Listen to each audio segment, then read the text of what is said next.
Buenas tardes, chicos. Bueno, comenzamos de nuevo la sexta, séptima, octava, ya no sé ni en qué semana de confinamiento estamos, pero bueno, tenemos que seguir un poquito nuestro curso y hoy vamos a volver a abrir otro foro para poder seguir continuando, en este caso echándole un vistazo a la ficha segunda que ya hemos trabajado en casa, en este caso, y también con el tema que dejamos a mitad en el anterior vídeo, todo el tema relacionado con la Biblia dentro del currículum de la ELE. Bien, lo primero que vamos a hacer es echar un vistazo a las fichas que habéis entregado. La mayoría están muy bien realizadas. Nos fijamos sobre todo en lo esencial, que es para nosotros la información que tenemos que tener sobre los padres, los doctores de la iglesia, y que esto nos va a ayudar después a conocer todo el mundo de la fe que se nos ha transmitido desde esos primeros siglos, de las primeras comunidades cristianas, hasta donde nos encontramos ahora. Bien, para nosotros lo importante sobre todo, aparte de las explicaciones que todos hemos dado sobre los padres de la iglesia, sobre los doctores de la iglesia, es quedarnos con unas fechas. Los padres de la iglesia, nosotros los vamos a encontrar siempre del siglo primero al octavo. Y los doctores de la iglesia pueden estar inscritos en cualquier época. Por ejemplo, si nosotros tenemos a San Agustín, que nació en el siglo cuarto, sabemos que San Agustín va a ser padre de la iglesia y también puede ser doctor de la iglesia. Va a ser padre de la iglesia porque está dentro de esos 8 siglos en los cuales se promovieron estos títulos de padre de la iglesia. Siglo primero al siglo octavo, una persona importante para la iglesia que haya estado viviendo entre esos siglos y que haya sido importante para la profesión de la ortodoxia cristiana, puede ser padre de la iglesia y también puede ser doctor de la iglesia, que como muy bien habéis dicho todos en vuestra ficha, el doctor de la iglesia es un título que se da por parte del papado o de un concilio ecuménico. Otro caso muy importante para nosotros desde el mundo de la educación que podemos ver aquí es el de Santo Tomás de Aquino. ¿Santo Tomás de Aquino podría ser padre de la iglesia? No. Santo Tomás de Aquino es doctor de la iglesia. ¿Por qué? Porque Santo Tomás de Aquino nació en el siglo XIII, vivió en el siglo XIII. Por lo tanto, no está dentro de esos 8 siglos que le permiten a una persona poder ser padre de la iglesia. Esto es el dato con el cual nosotros tenemos que quedarnos. ¿Vale? Más cosas. Santo Tomás, San Buenaventura y Juan Dulce Scott, donde teníamos que ubicarlos un poquito. Bien, Santo Tomás, la mayoría me habéis puesto OP, Orden de Predicadores, exactamente. Santo Domingo es el que inicia la aventura de esta orden de predicadores, y en la cual está dentro, circunscrito, nuestro autor, ¿vale? Santo Tomás de Aquino. San Buenaventura y Juan Dulce Escoto, aquí hemos tenido un poco más de variedad de respuestas, pero básicamente los dos los tenemos que meter dentro del grupo de la OFM, Ordo Fratieri Minori, que son los franciscanos, cuyo fundador fue nuestro San Francisco de Asís. Los dos entrarían dentro de esta orden. Hemos puesto a Juan Dulce Escoto para que no olvidemos que es el patrón del centro donde nosotros damos estos estudios, el Instituto Teológico de Murcia, aunque estos días, por desgracia, no lo podamos hacer presencialmente. Bien, más cosas importantes. Esta ficha, la verdad es que era bastante fácil. La didaje y el pedagogo eran respuestas que encontrábamos en las últimas dos preguntas. Sobre la didaje y del pedagogo ya hablaremos un poquito más adelante. Simplemente nos tenemos que quedar con que fueron obras primitivas, pero que pueden ser consideradas como las primeras obras educativas que nosotros tenemos dentro del cristianismo. No obras educativas como hoy podríamos tener al uso, en el sentido de que nosotros podemos encontrarnos cualquier libro de texto, sino que en ese contexto educativo estaba sobre todo relacionado con el mundo de la moral. Es decir, eran libros en el que se les decía cómo tenían que actuar los cristianos, cuál era la forma de vida que tenían que llevar. Esa era la educación que se proponía. La didaje, recordemos que básicamente se orienta a las enseñanzas de los 12 apóstoles, que los 12 apóstoles fueron llevando en misión a todo el mundo. ¿Vale? El pedagogo, como obra de San Clemente de Alejandría, le echaremos un vistazo más detenidamente en diversas tareas que hagamos, porque está formado por 3 partes y puede ser más interesante meternos en su contenido. Bien, todo esto genial. Tenemos que recordar que en el último vídeo hicimos un peinado por los contenidos que nosotros podemos ver tanto en las etapas de infantil como de primaria dentro de nuestras clases de religión. Perfecto. Después de eso, nosotros nos tenemos que meter un poco. Aquí vamos a ver, bueno, todo esto lo voy a pasar, ¿vale? Pero he hecho un pequeño esquema, que esto lo voy a pasar, no sé si se ve bien, en esta cámara no, sobre el contenido bíblico que nosotros podemos encontrar en primaria, de los 10 a los 12 años, de los 8 a los 10 años, con la acción de Dios en la Biblia, Dios creador, Dios salvador, de 6 a ver si se para, de 6 a 8 años, con la estructura y el sentido de la Biblia, con Dios como figura, Padre Todopoderoso, la Biblia, la composición y su sentido.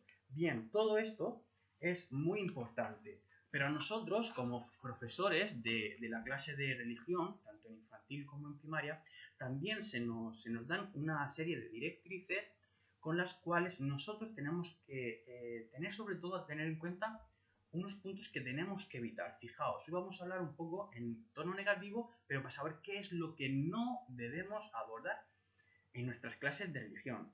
Fijaos, os leo y vamos comentando un poquito. Nos habla aquí sobre criterios sobre la didáctica de la Biblia en un contexto educativo. Como en todos los ámbitos, es conveniente tener en cuenta una serie de riesgos que hay que evitar. Serían los siguientes. Fijaos, todo lo que vamos a ver son criterios que debemos evitar. Querer abarcar mucho en la transmisión de conocimientos o el uso en exceso de textos bíblicos. Es fácil perderse y dar a los alumnos una sensación de dispersión. Por lo tanto, ¿qué es lo importante para nosotros? Sobre todo cuando nosotros trabajemos con la Biblia en clase, tenemos que tener muy claro cuál es el texto que vamos a leer, cuál es el texto que vamos a trabajar, de qué forma la vamos a trabajar. Recordad siempre que nosotros vamos a tener delante el verbo interpretar. Todo lo que nosotros trabajemos con la Biblia lo tenemos que interpretar, saber qué es lo que se nos quiere decir con eso que estamos leyendo, con eso que estamos trabajando. No importa que intentemos abarcar muchos temas, mira cuánto sé de la Biblia que hoy te voy a hablar, de esto, de lo otro, no. No, porque para el alumno, que posiblemente los que estén comenzando e incluso los que estén en primaria y en secundaria no estén muy familiarizados con el tema de la Biblia o leyéndola todo el día, van a ser contenidos que les puedan ser desconocidos por completo. Y lo importante es que lo que trabajemos se comprenda, se entienda, les sirva en un futuro y en un presente algo a ellos, a los alumnos, para algo. Que ellos lo puedan vivir en sus carnes, en sus vidas.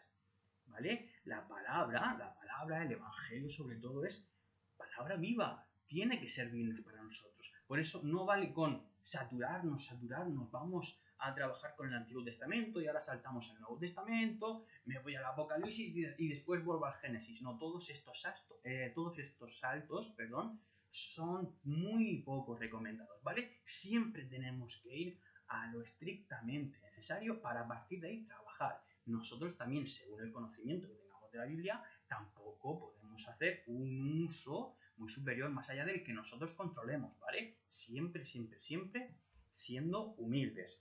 Más, ¿qué es lo que tenemos aquí? Quedarnos en textos bíblicos aislados, sin conocer la relación que tienen entre sí y cómo están al servicio del mensaje global, la transmisión de la experiencia de las relaciones de amistad y de amor entre Dios y el pueblo. Vale. No nos vale, por ejemplo, si tenemos una unidad didáctica en la cual vamos a trabajar nuestras clases de religión en 2 semanas, coger un texto de aquí, otro texto de allá, vamos a trabajar con el Evangelio, después nos vamos a ir con los Hechos de los Apóstoles, después vamos a volver con el Éxodo porque he visto un texto que a mí me encanta y quiero que es el que trabajemos ahora. Todo esto, chicos, no nos vale.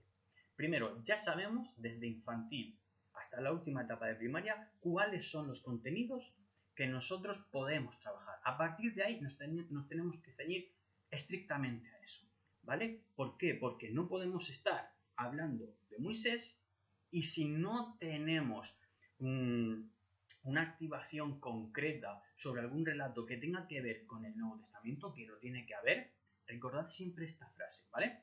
Para entender el Nuevo Testamento siempre tenemos que atender al Antiguo Testamento, ¿vale? Pero eso no nos vale para trabajar con los textos que nosotros queramos cuando nosotros queramos. Todo tiene que tener un orden. Recordad que desde infantil ya se nos decía, tenemos que trabajar, aparte de enseñar a Jesús como esa persona amiga que se acerca a nosotros, que nos cuida, relatos del Antiguo Testamento. Es decir, nosotros vamos a empezar a presentar en esas primeras etapas educativas a Abraham, a Moisés, a Noé, a todos estos personajes. Nosotros, ¿qué es lo que tenemos que tener claro de estos personajes a la hora de estudiarlos? Sobre todo, el consejo que os doy es tener en cuenta el esquema que nosotros vemos en el Antiguo Testamento. Es decir, Dios siempre hace una promesa o a un personaje o a un pueblo, un personaje en concreto o a un pueblo. Bien, después hay una prueba de fidelidad que Dios le manda a ese personaje en concreto o le manda al pueblo en general. ¿Qué es lo que pasaba con Abraham? Persona de avanzada edad, junto con su mujer Sara, Dios le promete un hijo. Dios le concede ese hijo, Isaac, y después, como prueba de fidelidad, lo que hace es pedir que sacrifique a ese hijo, cosa que al final evidentemente no se va a hacer, pero lo que se quería probar de Abraham era, tú eres capaz de mostrarme fidelidad a mí después de yo haberte hecho una promesa y siempre Dios cumple su promesa y cumplirla, por tanto, Abraham perfectamente. ¿Qué es lo que pasa con Noé? Noé tiene que dejar su trabajo, tiene que dejarlo todo para ponerse a construir un arca y fiarse de todo lo que le había revelado Dios. Noé, en su prueba de fidelidad, acepta positivamente, ¿vale? Lo hace bien. ¿Qué es lo que pasa, por ejemplo, con Moisés, que sí que lo hace, pero el pueblo de Israel es salvado de la esclavitud en el país de Egipto y después, una vez que van camino hacia la tierra prometida, lo primero que hacen es no cumplir con esa prueba de fidelidad. Recordamos la adoración al Dios que ellos mismos se crean y por lo cual Dios entrega los 10 mandamientos posteriormente a Moisés. Siempre tenemos este esquema, es decir, Dios hace una promesa y la cumple con su pueblo o con personajes concretos y después pide una prueba de fidelidad. Bien, a partir de ahí nosotros todo lo que tengamos que trabajar con el Antiguo Testamento lo podemos llevar a cabo, sea mediante lecturas, sea mediante pinturas, dibujos, música, todo lo que queramos hacer. Con el Nuevo Testamento lo vamos a tener incluso más fácil, porque nosotros, sobre todo, lo que vamos a tener que tocar son los 4 evangelios, testimonios de Jesús a viva voz de qué es y cómo se comportaba Jesús con todos sus allegados, con sus discípulos, con los apóstoles que él eligió, con todos los que le rodeaban, qué es lo que hacía, qué es lo que no hacía. Recordad que en nuestras clases ya hablábamos de la vida pública y la vida privada de Jesús. La vida privada, esa vida que pasa desde la infancia de Jesús hasta los 30 años y desde los 30 años, desde que Jesús es bautizado hasta su pasión, muerte y resurrección, es esa vida pública, todo lo que Jesús hace ya como verdaderamente hijo de Dios. Él se da cuenta en su bautizo que es hijo de Dios. A partir de aquí podemos hacer todo el trabajo con nuestros niños que queramos. Ya en la última etapa de primaria vemos como la vida posterior a la muerte de Jesús, la vida de los apóstoles, la vida sobre todo de la Virgen María, también entra dentro de nuestro currículum y es muy importante tener ahí el libro que va justamente después de los Evangelios, que es el libro de los Hechos de los Apóstoles. Con él también vamos a trabajar. Vamos a ver qué cosas más no se nos evita, ¿vale? Para hacer dentro de nuestras clases de religión. Quedarse en hablar sobre la Biblia y no dejar que la palabra nos hable directamente. Es importante el acceso directo al texto por parte de los destinatarios, los alumnos, con todas las limitaciones y deficiencias que puedan tener. Es decir, nosotros tenemos que hablar sobre la Biblia, sí, pero el alumnado, y esto es otra cosa que comentamos en nuestras clases cuando todavía estábamos presencialmente, el alumnado lo que aquí se nos aconseja es que tiene que enfrentarse directamente al texto, tiene que leer, tiene que ver cuáles son todas las palabras que no entiende, cuáles son las dudas que pueden surgir, porque el surgimiento de dudas dentro de nuestras asignaturas de religión es clave, ya lo comentamos, es decir, en ellos tienen que surgir todas las dudas, o esto no me cuadra. Lo que nosotros damos por hecho en otras asignaturas, el 2 más 2 son 4 de matemáticas, o un análisis sintáctico es así en lengua y no tiene otra, aquí puede aquí puede tomar 1000 dimensiones, ¿vale? Porque estamos hablando con una asignatura muy etérea. Por lo tanto, dentro de lo que sea posible, el alumno sí que tiene que enfrentarse directamente al texto que nosotros vayamos a trabajar y a posteriori nosotros vamos a resolver todas sus dudas. Fijaos que lo normal sería, pues no, estamos en una asignatura, a la hora de enfrentarnos a un análisis de texto, vamos a explicar qué es lo que vamos a hacer, vamos a explicar qué tipo de texto es y a partir de aquí, ¡pum!, lo trabajamos. Aquí no, aquí lo que vamos a intentar es que el alumno se enfrente directamente a él, lo lea, vea qué significa esto, esto no lo entiendo, ¿vale? Es algo que se nos recomienda. Finalmente, aislar los conocimientos es un riesgo a evitar, aislar los conocimientos y mensajes bíblicos de la experiencia personal concreta. Si esto sucede, los alumnos no se sentirán interesados en lo que se intenta transmitir. Es decir, todos los mensajes bíblicos que nosotros trabajemos con nuestros niños tienen que tener una práctica, una praxis en su vida diaria. Igual que mandamos deberes, igual que mandamos tareas, en la religión, más que estar en esas tareas físicas que ellos nos tienen que hacer, en nuestros deberes, en nuestros trabajos, en nuestros exámenes, en lo que sea, en la forma en que nosotros evaluemos, esto tiene que tener algo de vida en su praxis. Como ya vimos, fijaos, simplemente tenemos que ver las diferentes vacaciones que tenemos durante el año lectivo, que la mayoría son en base a celebraciones religiosas. Pues todo esto se tiene que ver, se tiene que trabajar, también ver todo tipo de valores que nosotros vamos a trabajar con los niños, también están presentes en nuestra clase de religión y todo esto lo tienen que vivir y más, convivir entre ellos. Todo lo que nosotros veamos en clase de religión, si esto no se ve después reflejado en una historia en la que ellos, en la convivencia entre ellos, con los profesores, con los padres, no vemos que van aflorando toda esta serie de valores, realmente sería algo como que no estamos enfocando bien nuestra clase de religión, ¿vale? Me quiero explicar bien.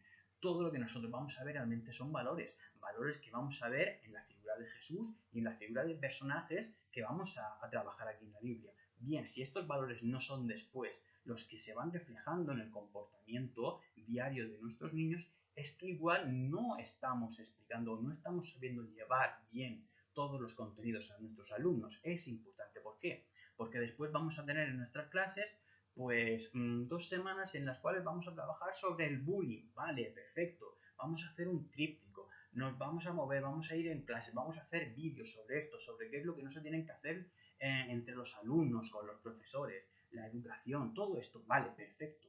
Pero nuestra clase de religión perfectamente es un indicio claro sobre los cuales nosotros tenemos que trabajar sobre esto, ¿vale? Y además, en la experiencia basada en Jesús, esto nos lo va a poner aquí, en la palma de la mano. Es precisamente Jesús lo que quiere. Y es esto, Jesús lo que viene a erradicar un poco sobre lo que estaba sucediendo anteriormente en algunos pasajes del Antiguo Testamento. Él quiere corregir para salvarnos a nosotros, ¿vale? Chicos, básicamente llevamos 18 minutos, no vamos a excedernos de los 20 minutos. Lo que queremos es ir avanzando un poco en la temática, ver cosas que, como en este caso, riesgos que nosotros podemos evitar y debemos evitar dentro del uso de la Biblia en nuestras clases de religión. Y lo que vamos a pedir esta semana para el foro va a ser, primero que veamos este vídeo y después la participación al foro va a ser referida a que hagáis una pequeña búsqueda sobre un relato que además es el que tenemos este fin de semana en los evangelios que hemos leído. Es el de los discípulos de Emaús. Lo único que pretendo es que en el foro participemos y descubramos ese relato de los discípulos de Emaús. Cuando vosotros lo leáis, quiero que me digáis qué es lo que os dice este relato y también va a quedar puesto en nuestra participación en el foro la cita bíblica donde hayáis encontrado el relato de los discípulos de Emaús, ¿vale? Hemos trabajado, sabemos cuáles son las abreviaturas de los 4 evangelistas, pues bien, vamos a buscar en qué evangelio es esto. Si no tenemos la Biblia física, pues lo podemos buscar en internet, los discípulos de Emaús, ¿vale? Emaús. Pues vamos a ver la cita, vamos a colocar bien en esa cita bíblica cuál es el capítulo y cuáles son los versículos y en qué evangelio, en cuál de los 4 lo hemos podido encontrar. Puede estar en más de uno, evidentemente, ¿vale? Pero vamos a ver dónde lo encontramos. los discípulos de Emaús y hacer un breve resumen, como habéis estado haciendo muy bien durante los 2 anteriores foros, de qué es lo que nos encontramos aquí. ¿De acuerdo? Chicos, un abrazo muy fuerte, mis mejores deseos, espero que estéis todos genial. Ya veis que por aquí uno ya no sabe ni qué hacer con el pelo, con la cara. Aguantemos, seamos fuertes, mucho ánimo con todo. Cualquier duda, cualquier cosa que necesitéis, solamente tenéis que decírmelo. Y de nuevo, un abrazo muy, muy fuerte